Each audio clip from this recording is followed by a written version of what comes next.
So at this point, I would like to introduce our partners in the Special Ed Surrogate Parent. It's run by two projects. And so we really appreciate Megan Ronzio, who's the director of the Special Ed Surrogate Parent Project under EDCO Collaborative.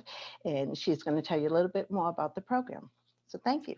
Great. Well, great. Thank you, Renee. And I won't take up too much of your time. I want to thank everyone for sticking with us to the very end. As Renee said, my name is Megan Ronzio. I'm the director with the Special Education Surrogate Parent Program under EDCO Collaborative. So the RTSC, which is under the Federation, is our partner agency and provides SESP recruitment, training, and support. So first, I'd like to thank Renee and her staff, all the conference volunteers and all the presenters for putting on such a wonderful day today. You guys really took the challenge of moving to a virtual format and you met it head on, which is no small feat, as we can all see. So I'm just going to share my screen with you. If you can give me 1 second. Share. Can everyone see? Let me see here. Can everyone see that? Yes. Okay, good. All right, so now I don't have to tell you guys what a wild ride 2020 has been so far this year in the field of education in particular. I'm sure we can all relate to this. And what, hang on 1 second. So despite all this, the Special Ed Surrogate Parent Program has really continued as usual to receive referrals, assign SESPs, and provide case management services for students across the Commonwealth. So it's really been business as usual for us. I'd like to use this opportunity to give you all a quick update of the Special Ed Surrogate Parent Program and the students that we serve. Oh, hang on, why is this not moving? Hang on. There we go. All right, where are we? So a program update. So as of today, these are stats from today. We have 715 students being represented by a special ed surrogate parent. 499 of those students were appointed per year on average. That's taking the last 5 fiscal years. So almost 500 appointments that we do every year. Those 715 students are appointed to 465 special ed surrogate parents, so some of whom are obviously representing more than one student.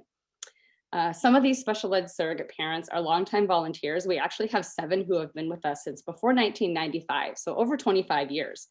And others just took their first case this week, so it really does run the gamut. We have very experienced, special ed administrators and advocates representing students. We have people with, really minimal experience. Maybe they had a sibling who had an IEP at school, and they just want to give back. So that's so in addition to the case management and the regular case management activities and the student referrals, what we've done this year, mainly in response to the COVID crisis, has included targeted outreach to DCF area offices and individual special ed surrogate parents, DCF offices to gather updated contact information and share student assignment information. As DCF staff transition to remote work, that was quite a feat for DCF staff as well to do that. So we really tried to support them in giving them as much information as we could that they could access then from wherever they were, whether it was at the office or at home.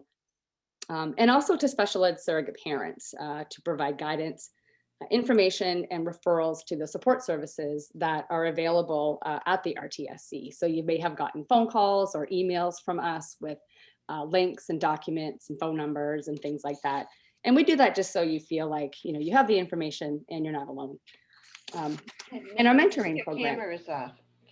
What's that? I think your camera is off. Oh, hang on a second. You guys want to see me? How's that? Great, thank you. Okay. Right. In our mentoring program, we've actually expanded that as well. We used to offer that to first-time volunteers. What we've started more recently is recognizing that a lot of our volunteers, this is brand new to everyone. This entire situation. One thing I actually heard and could identify with recently was a school principal who said that, this year she really felt like all of her staff was brand new. They were all first-time staff members, even the ones that had been there, even her, who had been a principal for 20 years. She was a first-year principal because it was circumstances that none of us have ever dealt with before. So we've recognized that and provided mentors to our more established volunteers who felt that they needed it. One thing we also did that was interesting was that we've been in touch with other states who have expressed interest in the way that we run our mentoring program, and we've shared the program structure with them so that they can use it in their own state programs. Every state in the country has to have some sort of SESP program system in place to provide special ed surrogate parents, and some of them have actually used our mentoring program as a template. So that's kind of cool. Over here. So that's a pretty, just kind of a brief wrap up on where we are. Let me just move to the next slide. I think it's really timely that the RTSC conference takes place around Thanksgiving. And I say this every year. I'd like to give just a big thanks to everyone, involved in our program. First and foremost, my staff, Marianne, Colleen, Beth and Raina, for moving from an entirely office-based environment to an entirely virtual one, being good sports about it and barely skipping a beat. That's a really difficult thing to do in this field, especially, but we managed it. We're still trying to figure things out, but for the most part, we've really hit the ground running, and I'm thankful for that to them. Our state officials and politicians, like those who were with us today, who remain invested in a free and appropriate public education for all students, but especially those most vulnerable, those who don't necessarily have the advocates and the lawyers and the money behind them to really work in their favor. So I'm also thankful to DCF staff and district and school staff, of course, other service providers and foster parents. And most importantly, to all you special ed surrogate parents who really, step in at a moment's notice to take on students that you don't know, that you've never met, and then you begin the tireless work of special education representation. We talked in one of the other webinars advocating in a virtual environment about how tiring it is. And it's tiring when it's your own child, but it's certainly equally as tiring, if not more in different ways, when it's a student that you don't know. So we really do appreciate that. You all of you, SESP service providers, the Federation, you all do really great work. It's hard work. It's really hard work. But as Jimmy Dugan would say, to the Rockland Peaches, if it wasn't hard, the hard is what makes it great. The benefits and the payoffs to this are so important. It really is life-changing to students who need changes in their life. So that's so again, thanks. And I'll add that my 11-year-old was the one that noticed that the Tom Hanks, if you added a period in the thanks, it would be Tom Hanks, which is what we have a picture of. So he wanted me to add that. So I'll just I'll stop my screen share.